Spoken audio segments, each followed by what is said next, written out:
Ya, ini adalah faktor krusial penyebab banyaknya sekali yang menyesal pernah magang di sini dan ingin pindah job, yaitu faktor kerjaan yang tidak sesuai ekspektasi.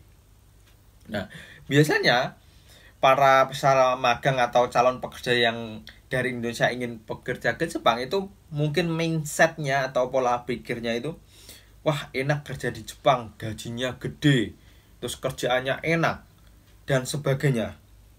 Nah, teman-teman itu belum tahu fakta sebenarnya di sini. Iya bener di sini tuh gajinya gede, tapi ya harus harus bekerja dengan sangat keras, istilahnya itu kerja terus.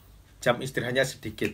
Biasanya teman-teman itu mau berangkat ke Jepang itu tidak memilih job, jadi asal berangkat saja. Terus biar cepat berangkat tanpa tahu pekerjaannya itu apa, seperti apa, kalian bisa bisa menerimanya dan sebagainya.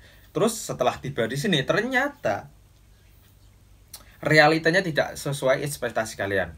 Nah, ini menjadi penyebab juga banyak sekali yang kabur, terus banyak sekali yang ingin pindah job, terus bahkan ada yang sempat bunuh diri kayak kemarin. Nah, itu adalah faktor kenapa kalian harus memilih bidang pekerjaan yang sesuai dengan skill kalian.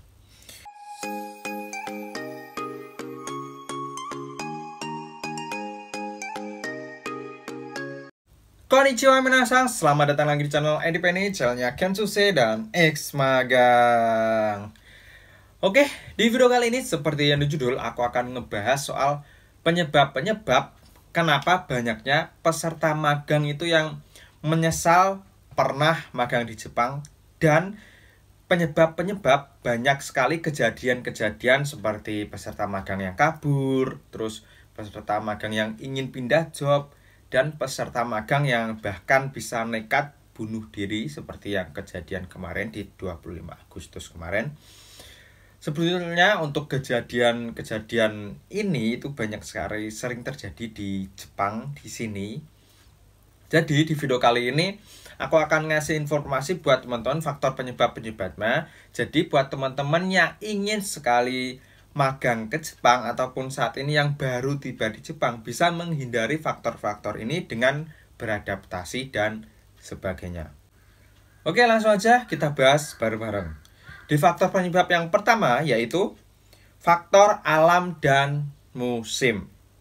Nah, jadi seperti yang teman-teman ketahui, Jepang itu ada 4 musim. Beda dengan Indonesia. Kalau Indonesia cuma 2 musim, yaitu musim hujan dan musim kemarau. Kalau di Jepang ini kan ada 4 musim. Dari yang pertama yaitu musim dingin, musim panas, musim gugur, dan musim semi.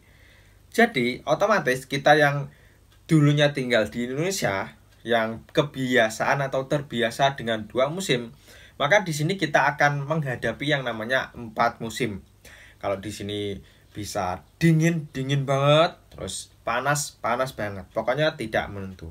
Nah, ini juga menjadi faktor penyebab bisa kita tidak betah di Jepang, yaitu di faktor alam dan musim. Jadi kita harus bisa cepat beradaptasi agar kita bisa betah di Jepang ini. Jangan teman-teman itu cuma berpikir Jepang enak ya, ada saljunya, ada bunga sakura dan sebagainya. Padahal kalian belum tinggal di sini dan belum mengalami bagaimana itu dinginnya kalau ada salju. Oke, itu tadi faktor musim ya. Sekarang faktor kedua yaitu faktor pekerjaan yang tidak sesuai dengan ekspektasi. Nah, ini adalah faktor krusial penyebab banyaknya sekali yang menyesal pernah magang di sini dan ingin pindah job, yaitu faktor kerjaan yang tidak sesuai ekspektasi.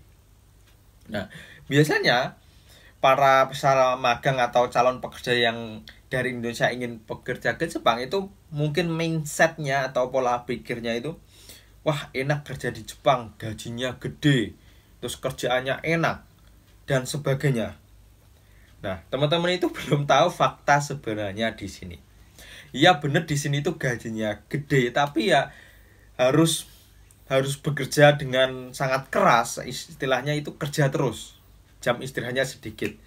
Karena di sini itu sudah ditentukan UMR-nya. Jadi kalau semisal kalian nonton video di TikTok atau di YouTube atau di Instagram itu banyak sekali yang pamer gaji puluhan, 50 juta, 60 juta. Ya, itu ada konsekuensi yang harus diambil, yaitu kalian tidak pernah libur atau tidak istirahat.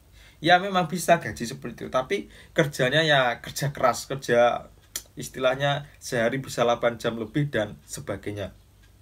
Itu dari soal gaji ya.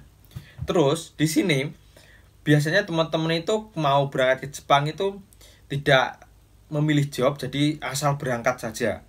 Terus biar cepat berangkat tanpa tahu pekerjaannya itu apa, seperti apa, kalian bisa bisa menerimanya dan sebagainya. Terus setelah tiba di sini ternyata realitanya tidak sesuai ekspektasi kalian. Nah, ini menjadi penyebab juga banyak sekali yang kabur, terus banyak sekali yang ingin pindah job, terus bahkan ada yang sempat bunuh diri kayak kemarin. Nah, itu adalah faktor kenapa kalian harus memilih bidang pekerjaan yang sesuai dengan skill kalian. Itu tadi faktor yang kedua, yaitu pekerjaan yang tidak sesuai ekspektasi. Dan sekarang adalah faktor ketiga, yaitu faktor lingkungan kerja dan rekan kerja. Ya, jadi di Jepang itu bukan hanya penyebab yang lain seperti bidang pekerjaan ataupun seperti alam, tapi juga ada faktor kerja dan rekan kerja. Karena kita itu bekerja di Jepang, otomatis lingkungan kerja itu tidak sesuai dengan yang di Indonesia, atau bahkan beda sangat 180 derajat. Karena di sini sangat mengutamakan tepat waktu, terus kerjaannya harus fokus, lebih banyak pekerjaannya daripada istirahatnya. Istirahatnya bisa cuma 10 menit, 20 menit ya. Beda dengan Indonesia. Kalau di Indonesia itu kerjanya istilahnya cuma 30%, 70% istirahat kalau di Indonesia ya. Ya, kalau di Jepang itu sangat beda sekali. Jadi semisal teman-teman baru di Jepang itu harus cepat-cepat menyesuaikan dengan lingkungan kerja. Nah, selain lingkungan kerja juga ada yang namanya rekan kerja. Jadi biasanya di sini teman-teman itu bukan hanya orang Jepang aja rekan kerjanya, bisa dari luar negeri seperti Vietnam, Brasil, Thailand dan sebagainya. Dan bahkan ada juga yang sama-sama dari Indonesia. Nah, jadi rekan kerja juga ini menjadi penyebab atau menjadi faktor apabila kalian bisa betah atau enggak di sini. Jadi kalau lingkungan kerja baik, rekan kerja baik, nah otomatis kalian betah. Tapi begitu pula sebaliknya, kalau rekan kerja kalian itu istilahnya galak, terus gampang emosian, temperamen, nah itu menjadi istilahnya penyebab kalian tidak betah di sini. Jadi ya sebisa mungkin mudah-mudahan kalian yang ingin bekerja di Jepang dan saat ini kerja di Jepang mempunyai rekan kerja yang baik-baik dan enak-enak.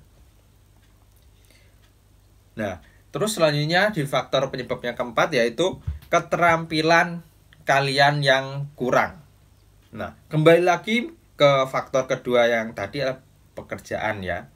Nah, jadi semisal kalau teman-teman itu akan bekerja ke Jepang, itu lebih baik pilih bidang pekerjaan yang sesuai keterampilan kalian.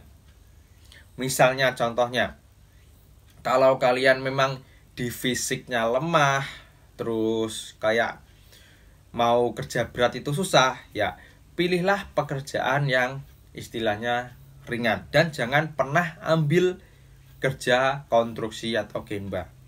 Karena konstruksi atau gemba itu kerjanya berat, otomatis cuma mereka-mereka yang mempunyai fisik kuat yang bisa bekerja di sini. Jangan hanya kalian ingin asal berangkat tanpa tahu konsekuensinya.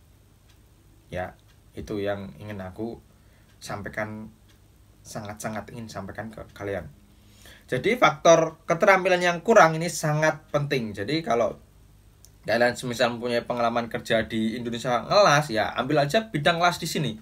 Karena kalian nanti apabila bekerja di sini tidak harus belajar dengan ekstra. Ya kan sudah tahu poin-poinnya. Jadi di sini tinggal melanjutkan saja. Nah, itu. Terus di faktor yang kelima, yaitu faktor bahasa. Nah, apabila teman-teman itu bahasa Jepangnya kurang, bisa dipastikan kalian di sini berkomunikasinya susah, dan itu juga menjadi penyebab kalian kurang betah di sini atau bekerja di Jepang ini. Nah, jadi ini menjadi PR buat kalian yang ingin bekerja ke Jepang, itu harus bisa benar-benar bahasa Jepang, harus dikuasai. Minimal bisa berkomunikasi dasar dan bahasa sehari-hari. Itu aja. Oke, sekarang adalah ada faktor yang terakhir, yaitu faktor rindu rumah di tanah air atau homesick. Jadi ini adalah menjadi faktor penyebab yang sangat fatal ya, karena biasanya teman-teman itu bekerja di sini itu belum terbiasa jauh dari rumah. Ya, rindu rumah, rindu teman main di Indonesia, terus rindu misal motor atau kendaraan kalian. Nah, itu menjadi penyebab juga. Jadi biasakan untuk ya sering berkomunikasi dengan orang rumah, terus apabila ada sesuatu itu sampaikan aja, supaya kalian untuk rindu kampung halaman itu tidak menggebu-gebu ya. Jadi pada intinya siapkan mental kalian kalaupun kalian ingin kerja ke Jepang. Karena banyak sekali nanti problematika atau penyebab-penyebab kalian tidak betah di sini itu banyak sekali. Jadi kalian harus cepat beradaptasi. Nah, jangan cuma hanya tergiur gajinya saja ingin bekerja ke Jepang ya. Kalian harus memikirkan juga kalian itu bekerja di luar negeri, bukan di Indonesia, di negara orang lain. Jadi kalian harus mengikuti aturan-aturan di negara tersebut, khususnya apabila ingin kerja di Jepang. Nah, mungkin itu aja yang ingin aku sampaikan buat teman-teman supaya kejadian seperti kemarin itu tidak terulang. Di sini aku sebutkan penyebab-penyebab yang membuat kalian tidak betah di sini. Jadi kalian bisa memikirkan dan siap menanganinya dan siap istilahnya bekerja di sini dengan menghadapi konsekuensi tadi. Oke, aku akhiri videonya buat teman-teman. Mite korete arigatou gozaimashita. Jamatane. See you the next video.